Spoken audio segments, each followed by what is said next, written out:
Hi everyone, it's Chelle from Shell Crochet. I hope you're doing well. It's April 29th and I'm here to tell you all about the things I've made in April, some whips and some acquisitions. So stay tuned and we'll jump right in.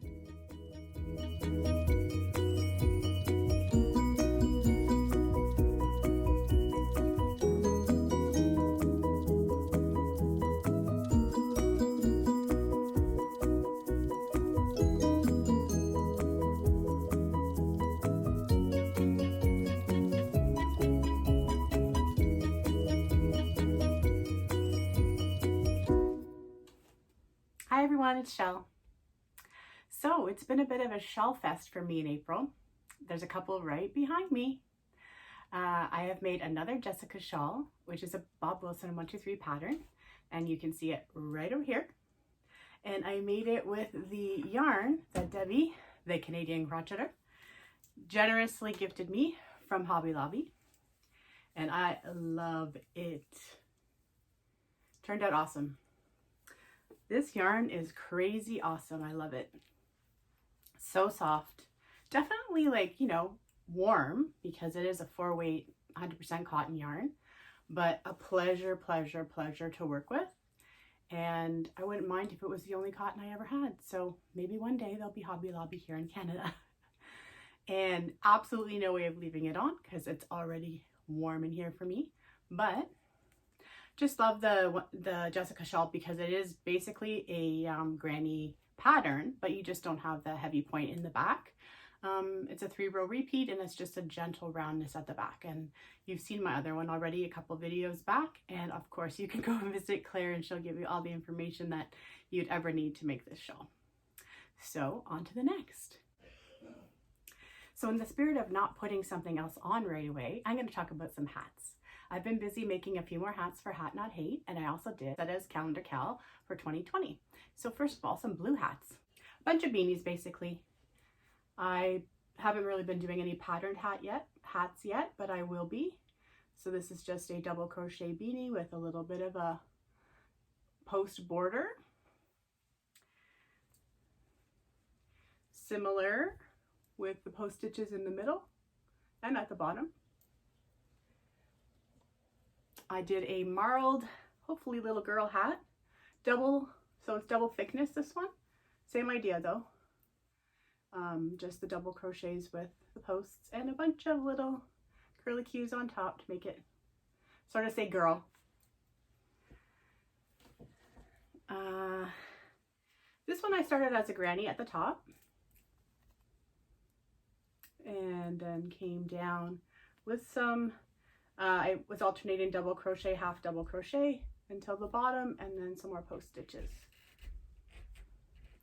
And finally, in a different blue, and this one is my Monster Ball Blue Rose.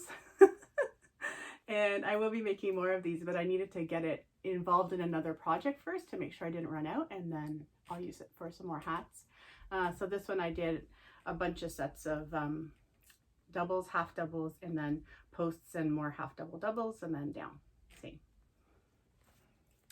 And I will pop up a picture of the April calendar.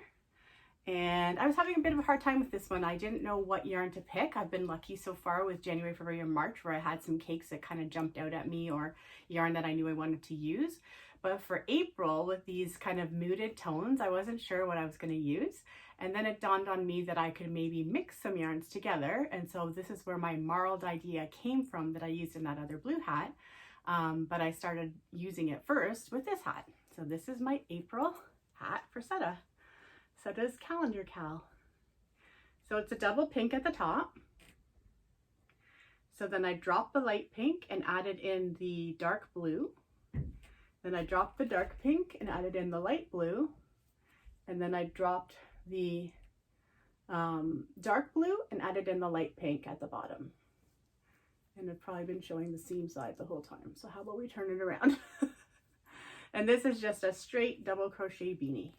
And it's obviously nice and thick because it's double stranded. So yeah, it worked out well. I was happy in the end. Sometimes you just have to think a while and then something will come to you. Okay, on to another shawl. I was talking with Debbie, the Canadian crocheter, earlier in April, and we were both saying how we're just not feeling stuff. And particularly, I was having a hard time focusing on things. So I was gravitating to easy things.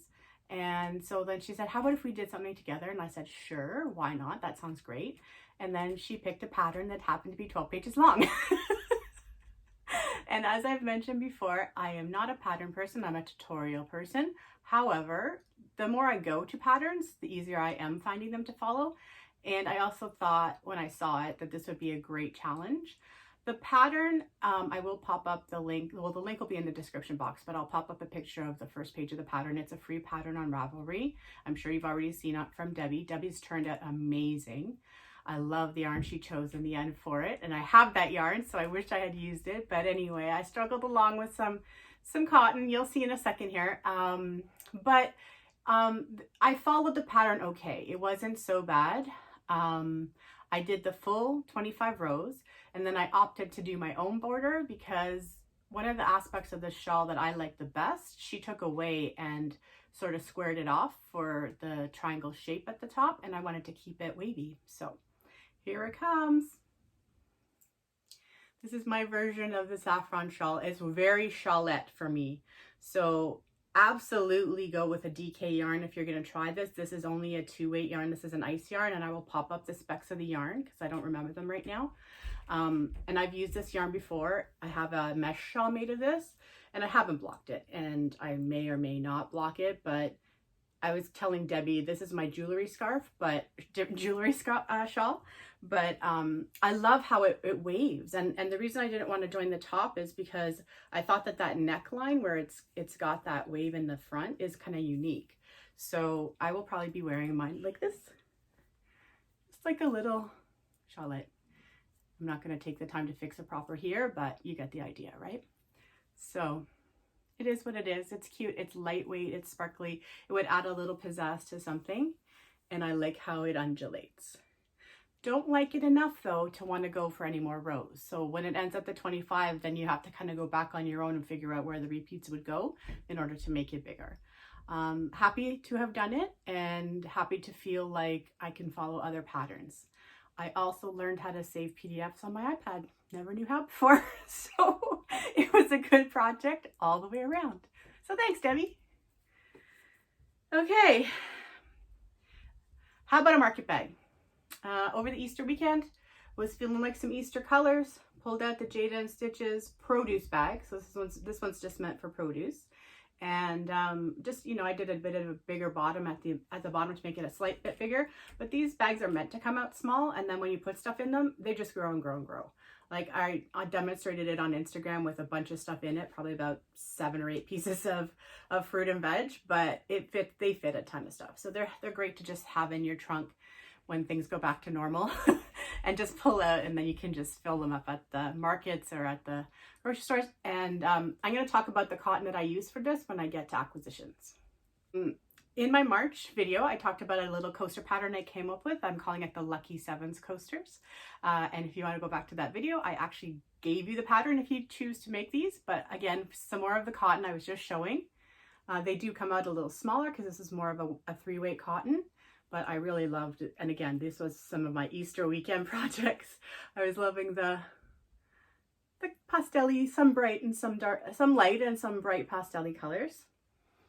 And around that time, Jayda InStitches came out with a new baby blanket pattern using a very simple single crochet V-stitch, and I wanted just to give it a try. So I just gave it a try in a washcloth, particularly using a smaller hook on purpose to see, you know, it's very dense when you do that, but a very cute pattern, and I could see it really being great for baby blankets as well. So I did complete another blanket project in the month of April, and the blanket is the Crochet Clusters panel blanket from the Crochet Crowd. And if I didn't say that right, I will pop it up below. And the neat thing is, of course, we work, you know, back and forth, left to right. But the way that they were showing it, so how I took it was you display it vertically instead. So I'm never going to be able to show you this properly here on the video, but I do have pictures that were already on Instagram, but I'll post some pictures here, pop them up as we go along. So as I'm working the blanket, I'm just working in, you know, the single color panels. And this is all Bernat Super Value. So this mauve color, this multi to the teal, and then back down to the mauve and to the, or to the multicolor and to the mauve. So I'm working it that way, and you can see how the double crochets and the shells look. But really the idea how I took it was it goes this way, and it just gives the blanket a completely different look, which I like. I like it both ways, but I thought it was just interesting to have the vertical stripes instead. So it was fun. It was easy. A very simple pattern for a very different look, and something to get away from just doing the things you always know, because like I tend to go to the granny squares or the granny stitch or the C2C, and so this was just something different. I haven't even thrown it in the dryer yet. Soft-ish. I noticed that Super Value is starting to get softer. There was a difference amongst these individual skeins because they were bought at different times. And I'm actually using some in a different project right now that's almost as soft as Bernat Premium, which before there used to be a big difference. Okay, how about another shawl? This is a pattern by Christa at the Secret Yarnery. This is called the Cakes and Candles shawl. And it's on my Make 9. Yay! Checking some things off my Make 9. I'm actually going to pop up a picture towards the end because some of the things in my Make 9 are also some whips I have going on. Here we go. Triangle shawl, but a bit of a different pattern and look. I liked it. Took me a while to get into it, but once I did, I enjoyed working on it quite a bit. This needs a good blocking, and this is made in Caron cotton cakes. Colorway I'll pop up for you either here or in the description box below. But nice summer shoulder cover shawl. Okay, one last make. Basically trying to be creative because my husband is working at home and I'm limited to the upstairs space. So in order to try to spend some time in the bedroom, if he's on conference calls or things like that, because his office is set up in our living room, I made some indoor adjustments for my camping chair. And basically what I did was I made some little feet, and I'll put up a picture of those because I'm not going to dig them out right now, but like little cups, right, to put on the bottom of the feet of the chairs. And then I put some of that non-slip stuff on it so that in the room here on the hardwood it doesn't like slip when I try to get out of it. And I also made myself a pillow cover because I had the pillow for the chair. And I was using, I'll pull it up in a sec, but I was using that Bernat home deck yarn, and it was my first time using this yarn, and I think it's really good to use. It's different than I was expecting because when you feel it, it feels really, really soft, and it's like that tube cotton, but it works up pretty dense after, so I can see why they say for decor projects and stuff. And I mean, you can probably see a little bit through. There is just a white pillow form inside this.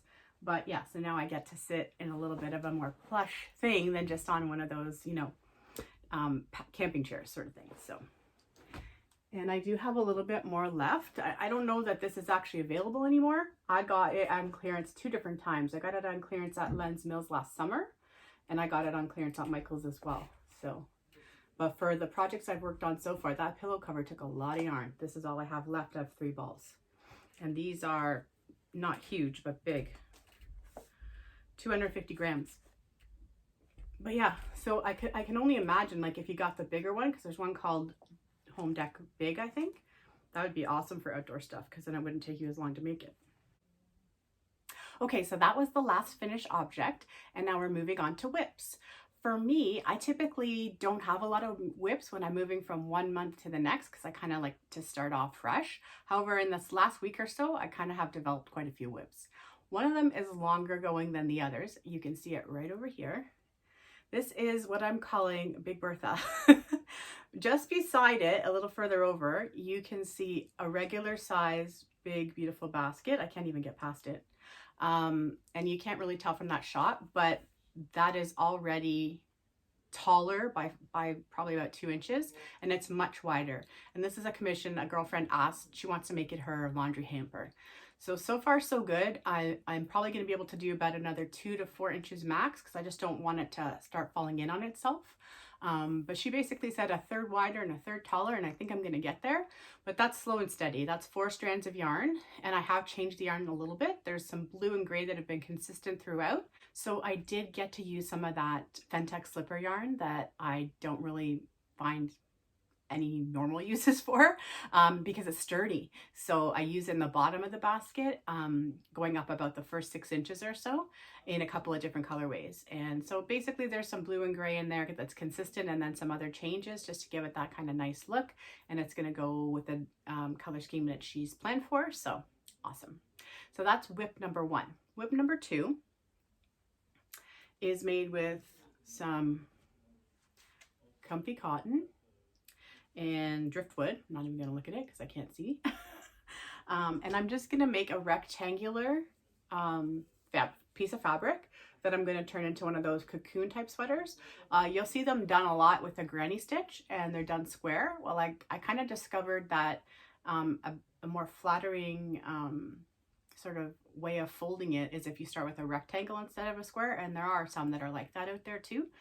It just won't be as like round at the bottom, which is good for my figure. Anyway, I decided to just keep it really simple and just do double crochets back and forth. And when I get the fabric the size I want it to be able to fold it in and start doing the arms, I'll do that, and then I'll extend it around the bottom. So I'm figuring this is going to be full on through May at least, maybe into June. We'll see how it goes. And this is going to be one of my make 9s as well. So yay. Another one, which is also a make 9, is I started Jayda InStitches Autumn Moon Wrap, but I'm doing it in very different colors, sort of to go, you know, with jeans and that kind of thing. And it's attached to the yarn ball right now, so I won't be able to show you too much better than this. Just starting and taking my time, because I'm not a big fan of the trebles, and I find if I just take my time and do it in little pieces at a time, I'll be able to get through it. I'm using a Caron Big Cake for this, and I will pop up the Blueberry Torte, maybe. I'll pop up the colorway for it. And I have at least 2, if not more of those. So we'll probably use at least 2 of those for that one. And then I have also been working on a purse for myself. This is 2 strands of cotton or cotton blend yarn held together, and they're different yarns in it. So I'm gonna hold it up for you now. And I'm super happy with how it turned out. I had done the black and black sparkle at the bottom. It is Handicrafter Deluxe with a ice yarn that I will pop up the name of. Rosie used it to make a dress, and I have some more of it as well. And then I keep the regular Handicrafter, and then I just start going on a shawl and ball, and I will pop up that name as well, the colorway name. And I'm just about to the point where I am going to start adding back the double black with black and silver, and then do the straps for this. And I want this nice and tight. This is just single crochets, and I have kind of decreased a couple times going up just to keep it honest. Yeah, so I'm going to try and use this as a summer bag. Not a lot of shopping going on right now for a plethora of reasons. And I thought, you know what? I have a lot of those different makeup bags and things like that, which I already like putting in my purse and putting things inside there, so it's not just no man's land in the bottom of my purse. And if I put those inside this should be plenty sturdy enough to use as a summer bag. So we'll see how it goes. And so that was 4 already, right? That's a lot of whips for me. And then I got one more. So this will lead us right into acquisitions. I just started a summer top for my mom. This is a no pattern top. I made one for myself last year, just listening to advice from a couple people on a couple different things that they made on how you can sort of start something and grow it in size without having to change your stitch count. Basically just upsize your hook. And for my mom, I won't need to grow this much at all because she's very tiny. But yeah, I started this yesterday. So this is a brand new whip. And once I get it to the length I want, then I will be putting some straps in. It'll just be a little tank top. So that one will be done for May for sure. And that leads me to some acquisitions. I finally got to Walmart the other day to get some groceries and happened to stop by the yarn aisle and finally got this. I had regretted leaving it there the time I got the scrub off because I had a suspicion that the yarn inside this would be different than the regular Handicrafter, and it is. So I've mentioned this before, I think, that inside the scrub off yarn, the cotton itself is much smoother. And the same goes for this cotton. I'm going to grab the other one because it's already going.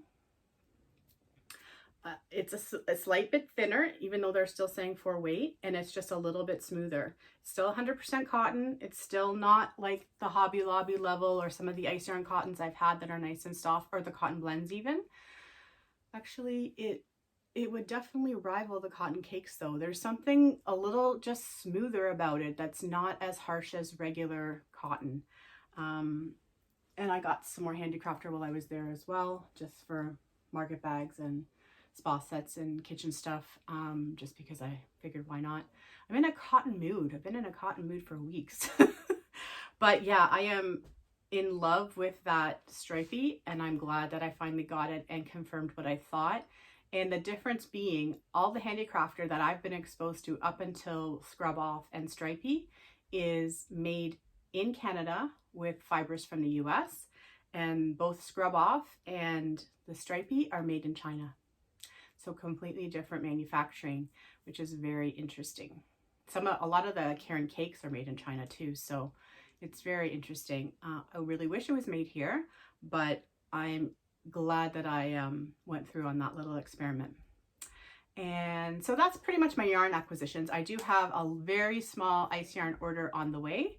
I bought a couple of packs of Alera, literally 2 packs of Alera, just because I wanted to try it and I could get it in for under the duty amount, so I know what I'm paying up front. Shipping is still crazy, but I want to make myself a black mesh top, and so I got a pack of black and a pack of some like a purpley color. We'll see when it gets here because I can't remember the name right now. So that is on the way. And then at the beginning of the month, one moment please, I got this book. And I'm super stoked. I've just flipped through it really at this point, kind of liberally, but I flipped through it. And what I am going to actually do in the month of May is I'm going to set aside an hour on certain days of the week. So let's just say, I don't know, Tuesdays and Thursdays. And I'm going to go through it like it's an actual course so that I go through the whole book. But reading is not my thing. And I always kind of link this back to the wanting to watch a tutorial rather than to read a pattern. But I've been this way my whole life. And like I love audiobooks, but this was not the type of thing that would be very well done in an audiobook. And it came highly recommended. So I figure what's not to love, right? I'm going to try and go through it literally from the front to the back, as if I'm taking time out to do a course. So like I said, a couple hours a week until I'm done, and I'll see what I learn. But yeah, Amazon buy. I also got to playing on Vistaprint at one point over the last couple of weeks.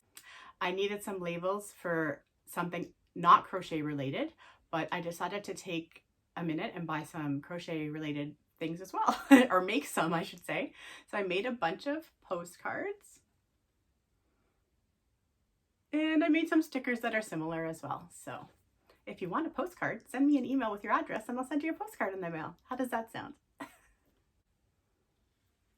I had one more yarn acquisition this month, and it was a tip I got from Facebook, and it was one of my little shop local initiatives I did in this past month. The place is called Cambridge Fibers, and they are on Facebook, and they're located in Cambridge, Ontario. And I just ordered one of her cotton boxes. So basically how she's been doing it, from what I can tell, is she's been getting the prepaid postage boxes from Canada Post. And then she's setting an amount for the box, and then you pay that full amount. So it includes tax and shipping and whatever yarn she can fit in the box or has decided to put in that size box for that particular initiative. And it was a bunch of cotton. It was the tiny little 50-gram balls, and they were, or skeins, and they were more 3-weight than 4-weight. So I'm going to pop up some pictures here because I don't have it right in front of me. And it was fine. The cotton is very nice in terms of the colors it comes in. It's much smaller than Handicrafter, but definitely a nice, sturdy, tough cotton. And yeah, so if you want to check her out, you can do that on Facebook. And my final acquisition for this month was actually what you're seeing me on right now. I finally got a new phone. I've been working away with a iPhone 6s for the longest time, and now I have a newer model, so hopefully the quality is a little bit better and we will see how it goes. So I'm excited to move into May. We're finally starting to get some nicer weather here, and you know, trying to adjust. So I'm finally not at work anymore at this particular time. We will see what happens going forward, but I'm off for at least the month of May, and kind of taking it one day at a time with everybody else, hoping you're all doing your best to stay home and stay safe. I'm finding it difficult to get to all the videos, so I definitely have some YouTube catching up to do, and I will be doing that as soon as I can. But yeah, so please do leave me a comment in the comments below this video. I love hearing from you. If you have any questions, I'm happy to answer them, and I'm looking forward to talking to you all again soon. Until then, hope you're staying well, happy crochet, and have a great day. Bye-bye.